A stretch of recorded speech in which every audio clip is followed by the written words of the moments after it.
Namaskar. Welcome to my classes. Today we are going to conduct the third session on the chapter Control and Coordination. But before going into the chapter, I want to show you something. Yes, it is an edible part of a plant. Can you just name this plant? Yes, this is a nut known as walnut. So many of you must be enjoying eating this walnut. Now can you just tell me with which human body part does this walnut structure resembles? Yes, it resembles the brain, the human brain. This walnut is not only resembling its structure with the brain but is also known as the brain boosting nut, and when it is eaten regularly it helps to increase your memory power. Here is the structure of the human brain. See carefully, doesn't it resembles the structure of these walnuts? It totally. In our previous section, you have studied that the brain and the spinal cord together constitutes the central nervous system. So do you know what are these brain and spinal cord made up of? These are made up of billions of neurons. And when there are billions of neurons, you can just imagine the number of synapses. Now, do you know what kind of functions are being performed by your brain? One function is like whether you are listening to me carefully or not. That means your attention. Yes, your attention, your concentration are the functions of the brain. Next, about the self-monitoring. Like for example, if I want to raise my right hand, I'll raise my right hand. If I want to sleep, I'll go for sleeping. If I want to go for playing, I can go for playing. So these are the self-monitored kind of activities which are controlled with the help of our brain. Next, it also organizes the whole body processes. Like for example, it can control different parts of your body. So that is also a function of the brain. Next, like you all are listening to me because I am able to speak to you.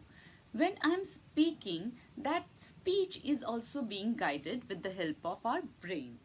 Next, like if suppose somebody challenges me to jump from certain height, I know whether I can or I cannot.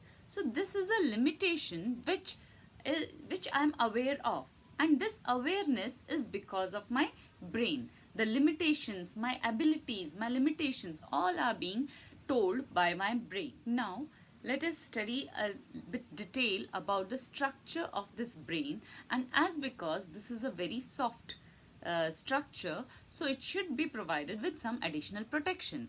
We are going to study now about the details of the same. Here is the structure of the walnut. So you can see how the walnut is protected with a very hard kind of covering. When we cut open this hard cover, we can see the walnuts protected very well. Don't you think our brain should be also given some protection? Is it protected? Yes, it is, with the help of a skeleton that is called as the skull. Here you can very well see that this artificial brain is being protected by a hard structure, the skeleton, which is termed as the skull. Now, just imagine that this fist of mine is my brain, and this container is the skull.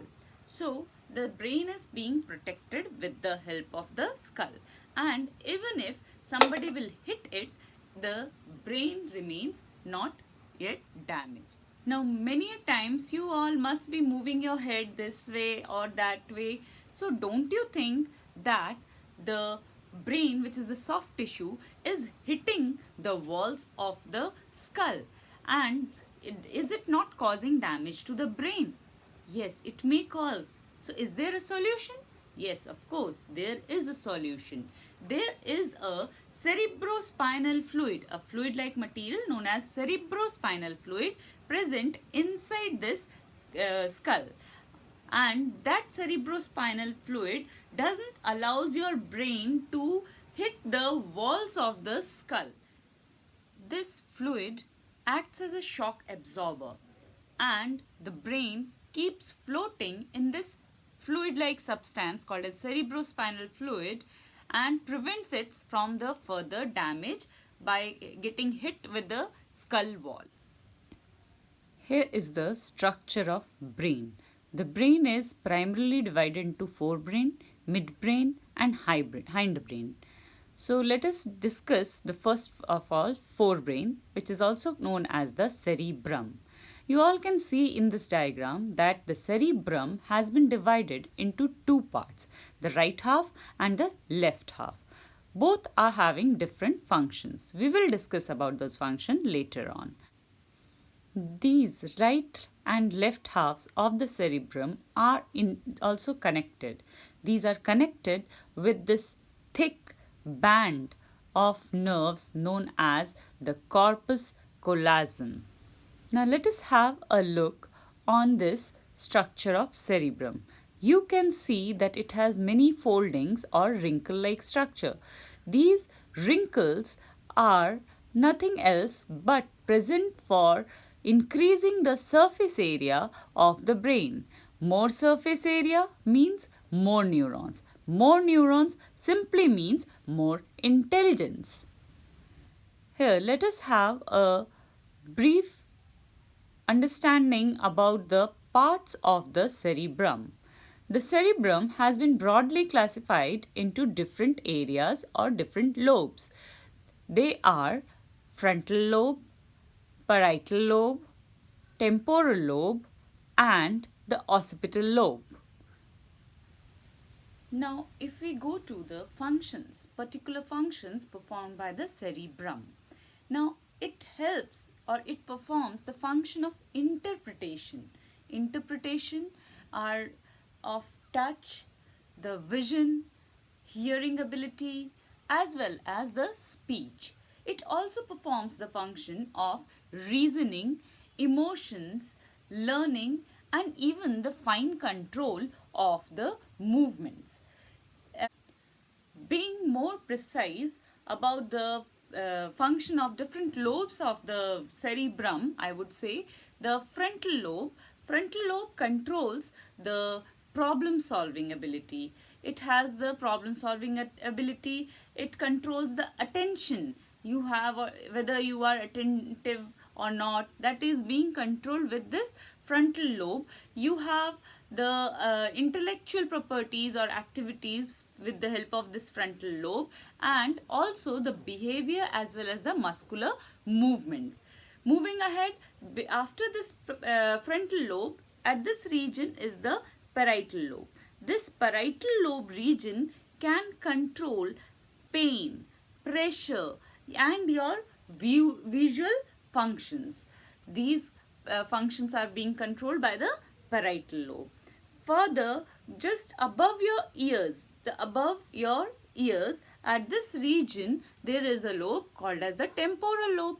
This temporal lobe can help you in recalling whatever things you studied during your examination. So, it controls the visual and the auditory memory.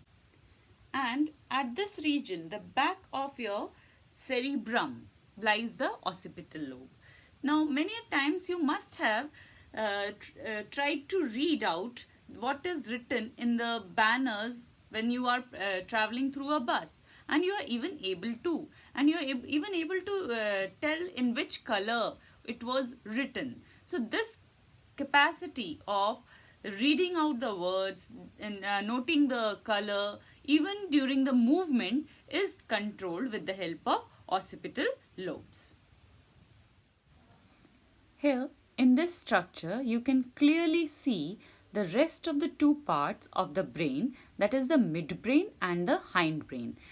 Hindbrain, as the name suggests, is the last part and is at the backward area, whereas the midbrain lies internally just below the corpus callosum. Here you can see the three parts of the hindbrain, that is the cerebellum, the medulla and the pons. The cerebellum is again having two hemispheres, right and left. There's a swollen structure known as the pons, and the brain stem final portion is the medulla oblongata. Regarding the function of the midbrain, let me explain you with the help of an example. Suppose you are climbing up your stairs and suddenly you skip one of the stairs. What happens? Yes, you get little disbalanced, but you don't fall off because there is some kind of integration which occurs between your eyes and your leg muscles. This integration is occurring because of the information superhighway connecting different regions, and this connection between the eyes, ears, your muscles is done with the help of the midbrain. That is its function. You must have been to a circus, and have you ever been to a circus? If you have noticed, the people performing different kind of activities are very precise in their activities. These functions which require very high precision are performed by the help of the cerebellum. Now you must be thinking, only people working in circus are having cerebellum. You don't have. No, you all also perform several activities with high precision. Like if you draw a single line and try to walk on that line, that is also a work being performed by the cerebellum. Moving on, the last portion of the brain is termed as the brain stem. It controls the automatic kind of functions, like for example, breathing, your heart rate, your body temperature, your wake up and sleep cycles, and digestion, sneezing, coughing, vomiting, swallowing, etc. etc. All these involuntary functions are being performed by the brain stem. With this, I come to the end of the session on brain structure and function. I hope you all enjoyed the class. And before ending, keep your brain on exercise and off course. Thank you.